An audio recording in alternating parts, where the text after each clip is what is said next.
হলো এবং কিভাবে এই পর্যায়ে গিয়ে পৌঁছালো। অবশ্যই আমরা এই পরিস্থিতি কখনোই চাই না। আমরা শ্রমিক এবং আইন শৃঙ্খলা বাহিনীকে মুখোমুখি দাঁড় করাতে চাই না। প্রত্যেকটা জায়গাতে আপনারা দেখেছেন যেখানেই এতদিন ধরে আন্দোলন সেখানে চলছে, অসন্তোষ আছে, সেখানে আমাদের আইন শৃঙ্খলা বাহিনী মিডিয়েটর হিসেবে কাজ করেছে।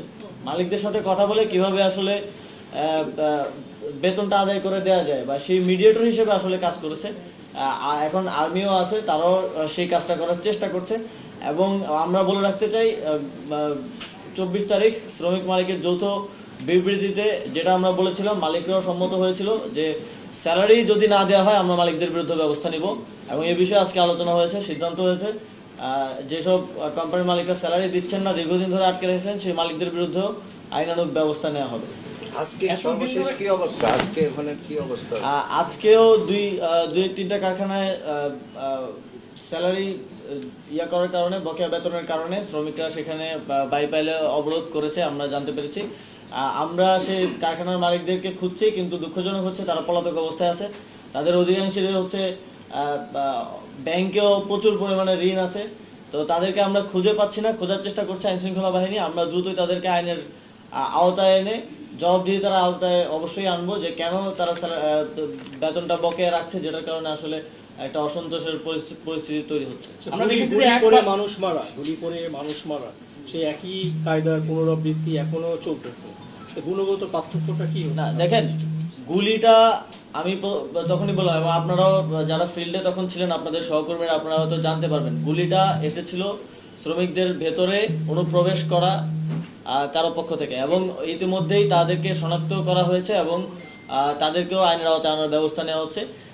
তার ফলে কিন্তু এই পরিস্থিতিটা তৈরি হয়েছে। আপনারা দেখেছেন দীর্ঘদিন ধরে শ্রম এলাকায় অসন্তোষ আছে, সেগুলোকে আমরা অ্যাড্রেস করার চেষ্টা করছি। এর আগে আমরা তাদের যে মূল 18টা দাবি সেগুলো মেনে নেওয়া হয়েছে। ইভেন আমরা অনেকগুলো ক্ষেত্রে বাস্তবায়নের দিকেও চলে গেছি। টিসিবির সাথে আলোচনার ভিত্তিতে রেশন দেওয়া শুরু হয়ে যাচ্ছে। কিন্তু এই যে একটা গুজব ছড়িয়ে যে শ্রমিকরা এসেছেন, তারা তো একটা গুজবের ভিত্তিতে আসলে এসেছেন। একটা গুজব ছড়িয়ে এই ধরনের কোনো ঘটনা সেখানে ঘটনায়, আপনারাও জানেন। এই গুজব ছড়িয়ে এই যে মুখোমুখি দাঁড় করিয়ে দেওয়া হলো, এই যে একটা উত্তেজনাকর পরিস্থিতি তৈরি করা হলো, আমাদের সূত্রপাতটার দিকে খেয়াল করতে হবে। সেখানে আইনশৃঙ্খলা বাহিনী বাধ্য হয়েছে, এবং আপনারা দেখেছেন যে সংঘর্ষে আইনশৃঙ্খলা বাহিনীরও 13 জন সদস্য মারাত্মকভাবে আহত হয়েছেন, চিকিৎসারত আছেন।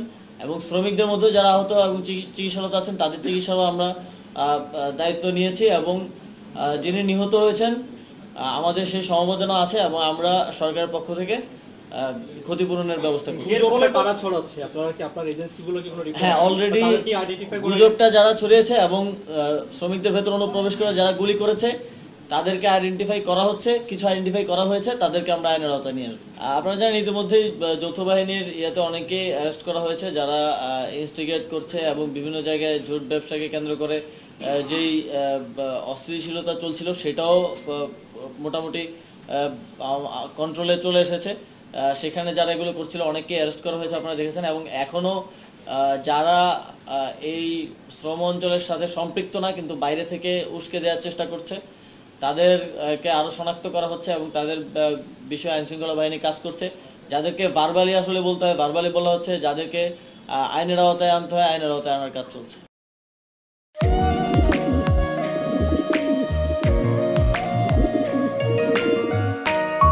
আমি রাশেদ।